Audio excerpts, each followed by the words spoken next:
కూలీ సినిమా. ఈ కూలీ సినిమా లోకేష్ కనకరాజు డైరెక్షన్ చేశాడు కదా. ఆయన మానాడు, అదే నగరంగా తెలుగులో కూడా వచ్చింది. నగరం, ఖైదీ, మాస్టరు, దాని తర్వాత విక్రము, ఇప్పుడు ఈ సినిమా ప్రమోషన్స్లో ముందు రజనీకాంత్ గారు ఇక్కడ రాజమౌళిలాగా మాకు అక్కడ లోకేష్ కనకరాజు అంటూ చెప్పుకొచ్చారు కదా. అంటే వరుసగా హిట్లు ఇవ్వటమే రాజమౌళితో పోల్చుకోదగిన విషయం అయితే ఐఎమ్ సారీ. కానీ విక్రమ్ సినిమా వరకు ఒక స్క్రీన్ ప్లే కానీ, ఒక ఉత్కంఠ కలిగించే సన్నివేశాల పరంపర, ఒక కొనసాగింపు ధారావాహికలాగా ఉండే ఆయన సినిమాలు కూలీ సినిమాకి వచ్చేసరికి ఏంటంటే కేవలం కాంబినేషన్లు. జస్ట్ నా దగ్గర రజనీకాంత్ ఉన్నాడు, నాగార్జునని సెట్ చేశాను, ఇంకా షౌబీర్ని తీసుకొచ్చి పెట్టాను, చాలిగా అనుకున్నట్టు అనిపించింది. సినిమా మొదటి గంట తర్వాత ఒక 45 నిమిషాలు ఉత్కంఠభరితంగా సాగుతుంది. ఆ తర్వాత అంతా డ్రాప్ అయిపోయి చివరికి ఏం జరుగుతుందో తెలుస్తుంది. చివరిలో అమీర్ ఖాన్ ఎంట్రీ అని చెప్పారు. ఆ అమీర్ ఖాన్ ఎంట్రీ కూడా ఎంత చప్పగా ఉందంటే నాకైతే నచ్చలేదు.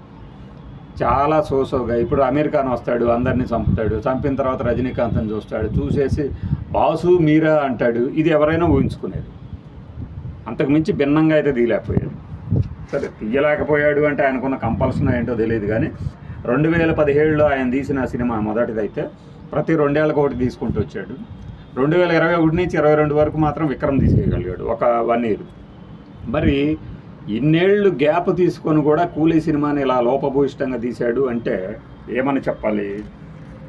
బహుశా రజనీకాంత్ గారి ఇమేజ్ని తన కథలకి అన్వయంగా మార్చుకోవాలనుకున్నారో ఏమో, కానీ అంత పెద్దగా ఏం పేలల నాకు అనిపించింది.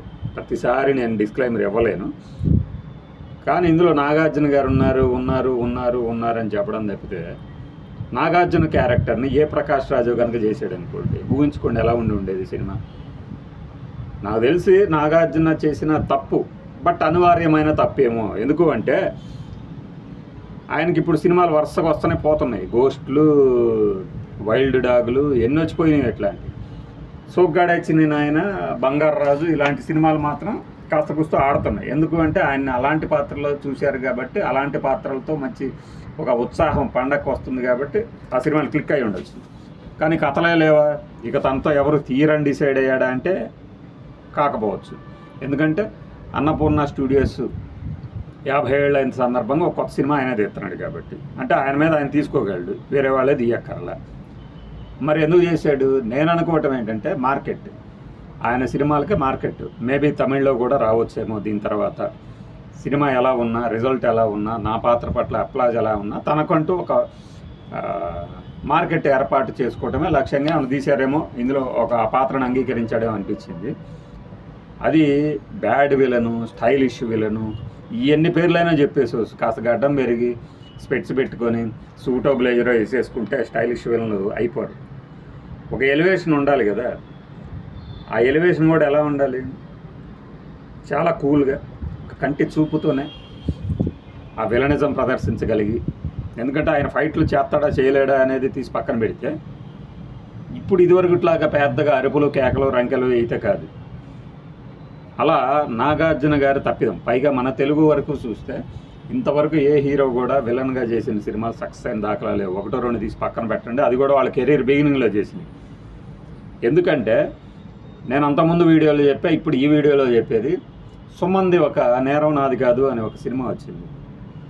దాని తర్వాత హిందీలో కూడా రాంగోపాల్ వర్మ అలాంటి కథాంశంతో తీసేది. దాని తర్వాత ఇంగ్లీష్లో అదే కథాంశంతో ఒక సినిమా వచ్చింది.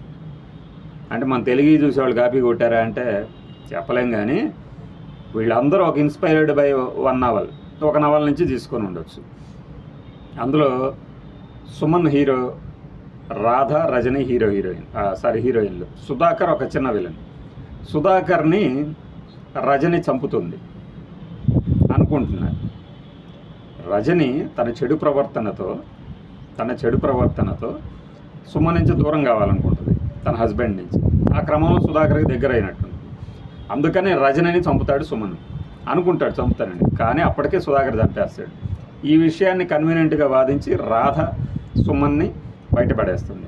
కానీ క్లైమాక్స్లో కాకుండా ఇంటర్వెల్లోనే తన భర్తే హంతకుడు అని చెప్పే ఆధారాలు లభిస్తాయి ఆమెకి. కానీ మన సినిమాటిక్ ప్రేక్షకుల కోసమని, అదే ఆ సినిమాటిక్ ట్విస్ట్ కోసమని ఆయన చంపేసరికే అంటే చంపేద్దామని అనుకునేసరికే చచ్చిపడి ఉందని నిరూపిస్తాడు. అంటే హీరో ఎక్కడ బ్యాడ్ కాకూడదు కాబట్టి అలాంటి క్యారెక్టర్ చేశాను నేను. హంసలేఖ మ్యూజిక్, దానికి మంచి పాటలు ఉంటాయి. ఆ సినిమా నేను చేశాను, చాలా బ్యాడ్ రిజల్ట్ వచ్చింది. నా మిత్రుడు రాజశేఖర్కి చెప్తున్నాను, ఈ వేటగాడు అంటే బాజీగర్ సినిమాని తీయవద్దు అని. రాజశేఖర్ గారేమో నా మీద ప్రేమతో అలా చెప్పుంటాడు. సుమన్, ఈ సినిమా మీద నాకు నమ్మకం ఉంది సుమన్, నేను చక్కగా ఆడుతుంది జీవిత టైపులో. Sivaranjani super hit. శివరంజన్లో ఒకవైపు సుమన్ స్టేట్మెంట్, రెండో వైపు రాజశేఖర్ స్టేట్మెంట్తో ఒక ఐటమ్స్ వచ్చినాయి స్టోరీ, మాకు బాగా గుర్తు.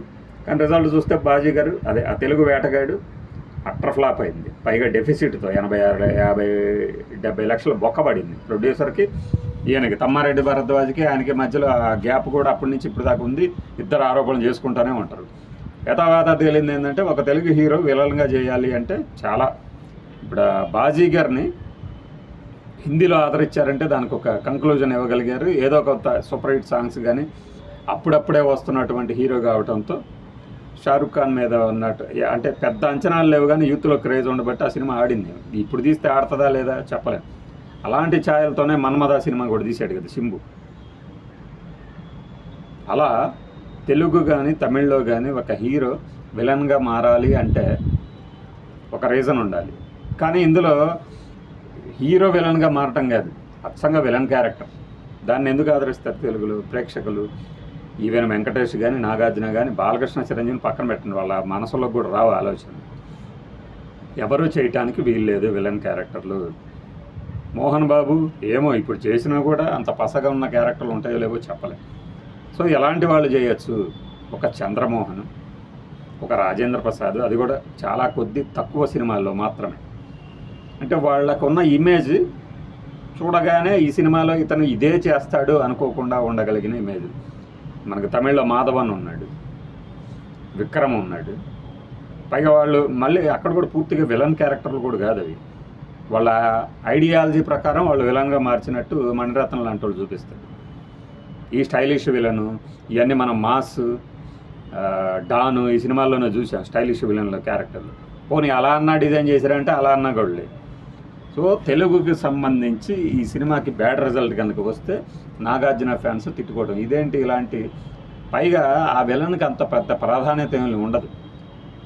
వస్తున్నటువంటి ఫోన్ కాల్స్ రిసీవ్ చేసుకోవటము, ఇంకెక్కడికన్నా ఆదేశాలు పంపించటము. అంతకుమించి ఎత్తేసాడు, రజనీకాంత్ని చిత్తు చేశాడు, లేకపోతే కథలో ఈ కీలకమైన మలుపుని తిప్పాడు అన్నంత క్యారెక్టర్ లేదు అందులో.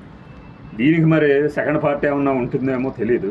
ఉంటే దాంట్లో ఏమైనా ఆయన ఏమన్నా మలుపు గట్టిగా తిప్పే క్యారెక్టర్ ఏమైనా చేస్తాడని తెలియదు. కానీ కూలీ సినిమా వరకు ఇది నా రివ్యూ అనుకోండి. నాగార్జున కెరీర్లో ఇది ఒక మలుపులాగా అనుకుంటే దాని మీద మన విశ్లేషణ. కానీ ఈ సినిమా తర్వాత ఆయనకి తమిళ్లో మార్కెట్ అంటే ఈయన తమిళ్ ఇదివరకు మనకి గీతాంజలి కానీ, శివ అని ఉదయం పేరుతో కానీ చేసినప్పుడు బాగానే ఆదరించారు. సో అలాంటి వాళ్ళని మళ్ళీ కొత్త యూత్ని అట్రాక్ట్ చేయడానికి ఈయన సినిమాలకి తమిళ్లో ఒక మార్కెట్ ఏర్పాటు చేసుకోవడానికి ఇవన్నీ బేస్ అనుకోవాలి. కుబేరా కానీ ఇది కానీ. ఇక రజనీకాంత్ గారి సినిమాల్లో అంటే ఆయన వస్తున్నాయి పోతున్నాయి. ఒక జైలరు తప్పితే నాకు పెద్దగా నచ్చిన సినిమాలు లేవు. ఎందుకంటే రజనీకాంత్ది ఆ నరసింహ, అరుణాచలం, ముత్తులో, ఈవెన్ శివాజీ, రోబోల్లో ఆ పంచ్ డైలాగుల్లో మన నాగూర్ బాబు గారి ఆ గొంతు ఎంతగా అమరిందో చాలాసార్లు చెప్పాం కదా.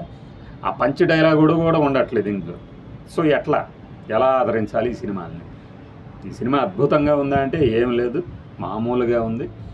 వార్ 2ని దీన్ని కనుక కంపేర్ చేశారా, వార్ 2ని నచ్చేవాళ్ళు ఎక్కువ మంది ఉంటుంది. ఎందుకంటే యాక్షన్ సీక్వెన్సెస్లు చాలా ఓల్డ్ స్టైల్ అయినా కూడా క్లైమాక్స్కి వచ్చేసరికి అదే దాంట్లో కూడా సేమ్ బోర్డం, అదే బోర్డం. కథ తెలిసిపోయింది, చివరికి ఏం చేస్తారో కూడా తెలిసిపోయింది, ఎలా చేస్తారనేదే ముగిచ్చేసారు. దీనికి ముందు వచ్చిన ఇంక 2 సినిమాలు పోవటం, ఇప్పుడు ఈ 2 పోవటం, వీటితో ఏమవుతుందంటే